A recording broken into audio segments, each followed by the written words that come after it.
Hi, my name is Rokas and I'm the guy behind Aikido versus MMA real sparring video. 3 months ago when I did the experiment, I realized that there was something wrong with traditional martial arts trying to protect their identity in modern times and sometimes trying to pretend to be something that they're not necessarily are. I realized that this needs attention, and so I asked 4 amazing martial artists who have traditional and modern martial arts experience, asked their help so we could look at how we could work through this illusion and how we could disillusion something wrong that happened in the world of martial arts. Since myself, I'm a long-time Aikido practitioner, I mainly look at this through the Aikido perspective, but whatever we'll talk about will apply to all traditional martial arts. All in all, I won't waste any more of your time.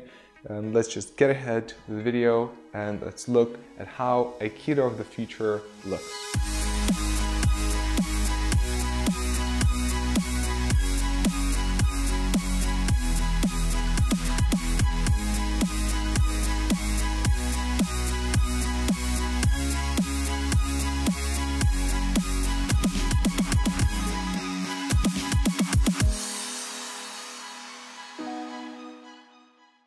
So in this first episode, you will see the highlights of me talking with Roy Dean, an exceptional martial artist who is a third-degree black belt in BJJ. He also has a black belt in Aikido, Judo, and traditional Jiu-Jitsu. Together with him, we'll look both at the downfall of Aikido and the disillusionment of Aikido, both how I experienced that and how he went through that process, and we'll look at how we can work on this on a global scale. Note that this will be a highlights video, which means that I chose the best and most interesting thoughts that came up through our talk, and I made this short version of it.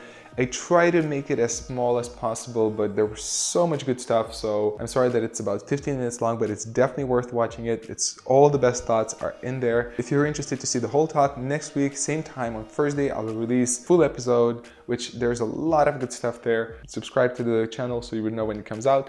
But without further ado, let's head to the highlights of our first talk.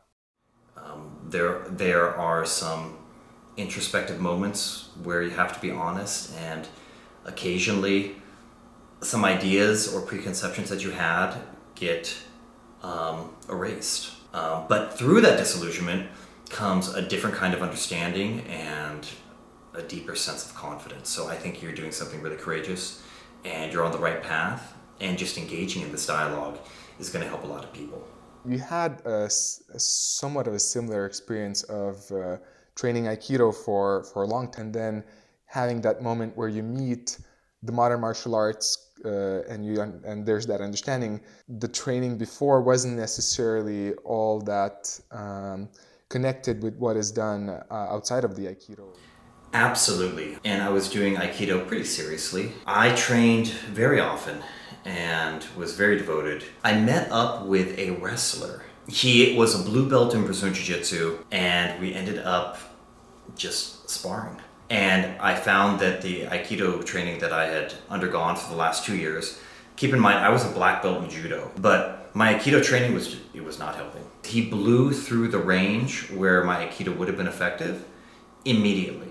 And my Judo training is the only thing that really saved me from total annihilation. Right. That was a real wake-up call. It was kind of disheartening. I loved Aikido. I loved the way it made me feel. I loved the way it was shaping who I was. But it didn't square. Like, what actually happened did not align whatsoever with what was happening in the dojo.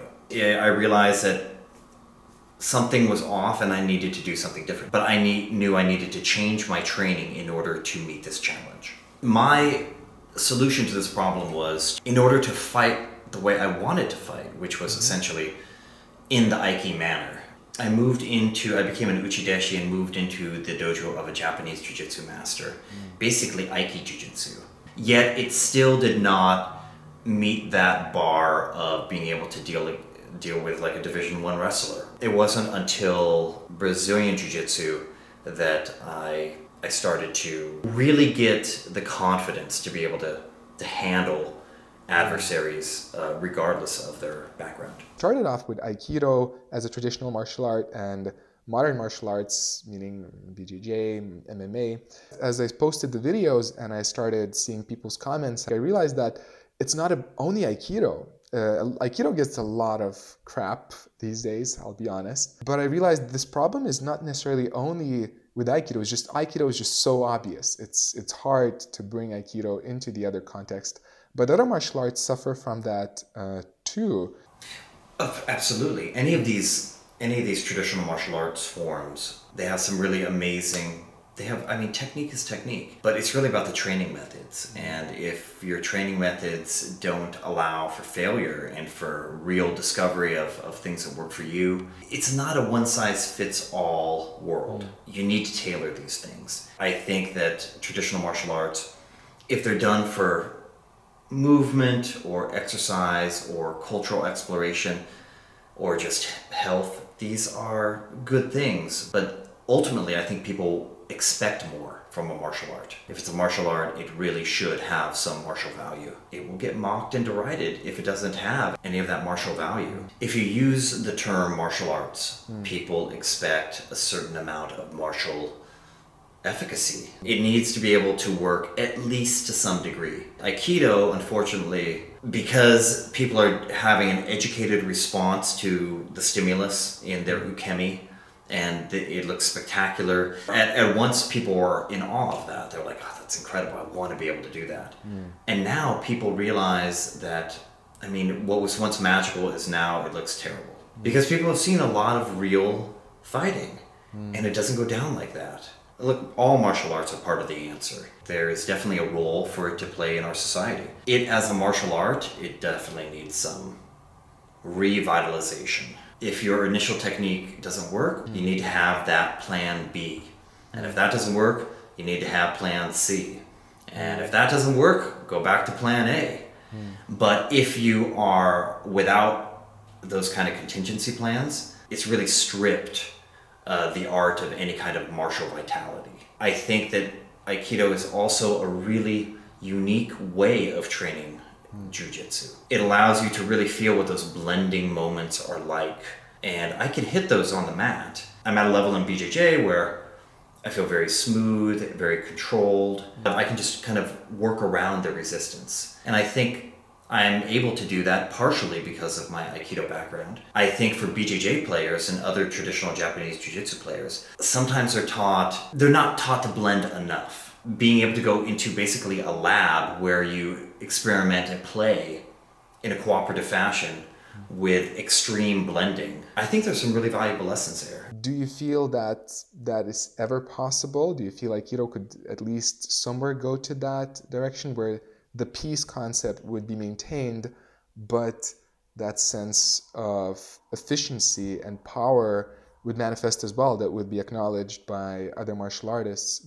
Absolutely. But you have to go, it's hard to get there by being soft.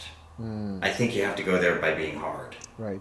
And then you smooth it out and you get what is perceived as being soft. You know, I say soft is just hard enough. You're not doing a service to the art if there isn't a lot of martial validity to it. Where I was very impressed by Brazilian Jiu-Jitsu, but the ones I met were just really nice people, really, really great people, very inspiring and very powerful at the same time, which is kind of what Aikido is hoping for, to create these individuals which are peaceful and powerful at the same time. People I met in Aikido, and obviously I met more Aikido people than BJJ people, but I met good ones, obviously. Often enough, I meet pretty bad people, like not necessarily caring, or the arrogance question is not out of the question there.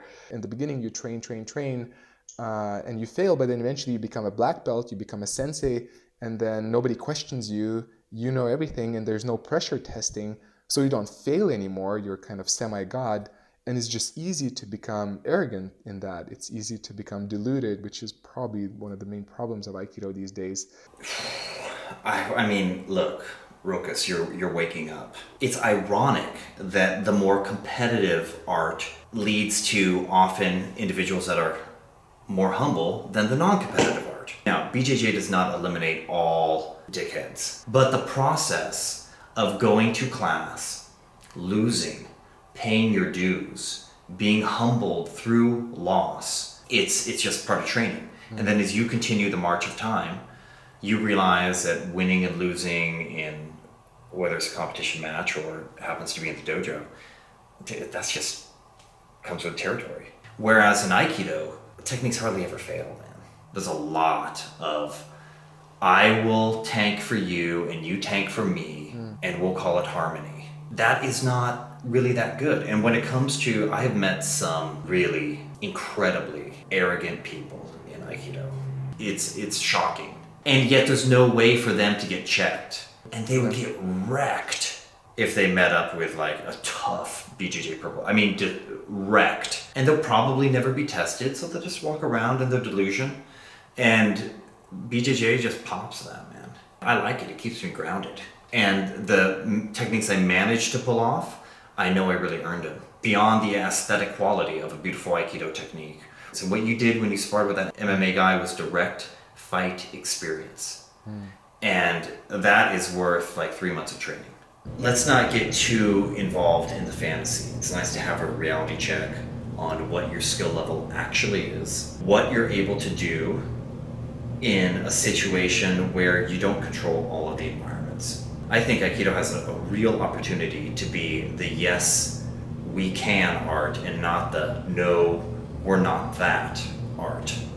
Why not learn Brazilian Jiu-Jitsu as an Aikidoist? Why the resistance? Why don't we blend with it? Instead of saying, oh, we don't do that, we go to the ground. If we execute a technique properly, there would never be, or even worse, relying on that terrible, terrible samurai. This came from samurai arts, and you would never go to the ground. And blah, blah. That is like the worst thing ever. It's so desperate. Aikido should be, oh, they have a really cool method of knife fighting. Oh, well, let me take a look at that and see how I can apply Aikido concepts. Let me understand how to move on the ground. There should be absolutely no resistance to learning new things. And that will inform the art and make it basically reinvigorate it for an entire new generation. And unfortunately, for an egoless art, there's so much preservation of who we are. Don't you know who I am? I'm Aikido. I'm not Jiu-Jitsu. I'm more evolved than Jiu-Jitsu. I mean, we're feeding into this kind of, and I think that's limiting. And those limitations are coming to the fore right now. The modern martial arts community, they're upset in terms of Aikido, not about the art itself, but about the fact that the whole mentality of those people who are training that, they believe that, oh yes, it will work. That's the problem that people have. That's definitely part of the issue. Maybe a little too much philosophy and a little too much knowledge and not quite enough skill.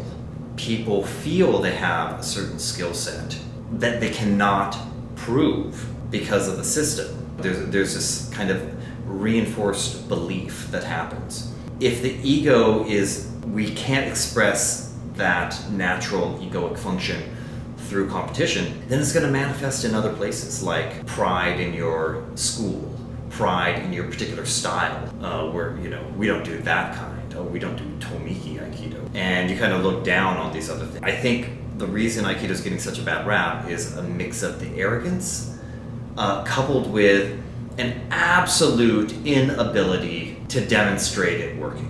And even people that might be loud, barking loudly about how effective it might be, they're not showing it. Show me.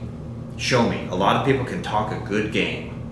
They can talk a good game online, on an online forum, but when it comes right down to it, people live in an era of scientific materialism and verifiable evidence. And unless you can actually show Aikido working in the context, then just be quiet and do your own thing, but don't be looking down on anybody else. I think that would go a long way in fixing kind of the reputation blow that Aikido has suffered in this modern martial arts era. After I published the MMA versus Aikido video, a lot of comments were just saying, just ditch Aikido and just go do MMA or go do BJJ. But it's not where I want to go. Aikido just still feels a part of me. I started to recognize how many flaws and how many bads it has, but there's still a deep love for it. But I also am concerned about, okay, so where do we go as a global movement? Whether you want to give up Aikido or you want to keep going with it, I mean, the choice is yours. You got to do what makes you happy. And people will throw advice at you all day long, right? Because it doesn't affect them. They're just happy to get something off their chest. For you, I would think about enhancing your study. You don't have to leave Aikido, but you should enhance your study, sometimes off the mat through conversations like this, and also through a little bit of cross training. I think it would be good for you. I think that it would be good for a lot of Aikidoka out there to openly embrace it. Have fun and don't take it so seriously. You're not defending the art every time you step on the mat of another dojo. You're just playing around and making new friends. So to find that kind of middle path, I think Aikido can be a very strong middle path where you have a safe environment where experimentation is okay, technical experimentation is okay, failure is okay, and really developing self-confidence with the techniques. I think all of that is possible in this new era. And then those discoveries can be shared with the community through stories, and that would rapidly fuel the evolution of this art. There's a gentleman named Robert Zeps, and when he accepted his black belt in Brazilian Jiu-Jitsu, he talked about the fact that in Brazil they don't respect authority as much, and they don't respect those hierarchies as much. By kind of going against the grain, it allowed Jiu-Jitsu to reinvigorate itself, and to, you're not just going to accept it and you're not just going to tank, you're actually going to feel it out for yourself. I think that's really powerful. I feel that I personally have been dismissed in the past because I was only a first-degree black belt in Aikido. How could I even know anything? Because you don't really know anything until you're a fourth dan. It's so wrong. That is so wrong. I think that has actually hindered the progress. The respect for authority and hierarchy has in some ways hindered the realistic progress and efficacy of the techniques in Aikido. I would just say don't be afraid to become disillusioned. It's actually better. It's better to work through it. It's better you get a more realistic understanding of what you actually know and what you can do. It's a healthy stage because it's all about just enjoying this journey of exploration. Don't take it so seriously, play around a little bit, and allow yourself to fail, and allow yourself to be disillusioned. I think you'll be better for it. Don't be afraid to realize that what you believed could be a lie. It's a part of growth, and we all have to do that over and over again, and I actually don't think there's any end to it. So instead of trying to protect the bubble. Don't try to protect the bubble. Don't try to protect the bubble. It's not worth it, and you don't want the bubble to break when you really need it. When you need that protective layer, that's not the time for it to break. It should be broken beforehand and then rebuilt with stronger materials that you really believe in. So I really hope that this episode has enlightened you on the downfall and the disillusionment of Aikido. I hope our process and our thoughts will help you look into that subject and bring some light, either if you're a traditional martial arts instructor or practitioner, that you could bring a bit of those thoughts back to your dojo or back to your community. If you're practicing modern martial arts, maybe you have a better feeling for now how it works, why these things happen. So I really hope that this video helped. If you want to know more about Roy's work, just check his YouTube channel, check his website. The links are here, also in the description. I'll leave the links at the end of the video too. Also make sure to subscribe to Aikido Shrilay's channel, since I'll still bring you not only the full version of this talk, but also 2 more talks with other amazing instructors and Aikido martial artists. If you want to support my channel, or if you simply want to see the next video, the first out of the whole world, then just visit my Patreon page. There's the link. I'll also leave the link in the description and at the end. You can support the channel either with $1, $2, or more. It doesn't have to be much. As soon as you do that, not only that will help me continue this process and invest more time and energy in looking at this topic, doing bigger projects, doing them with better quality, but also you as the viewer will have a chance to see the episodes sooner than anyone. You could see the full episode even right now, and you will get other episodes early. There's some other benefits too, but just check the website and you'll get to know it. But all in all, as always, thank you for watching. Thank you for your support. I'm looking forward to hear your comments and thoughts in the comments. And yeah, I'll see you on the virtual mat again soon.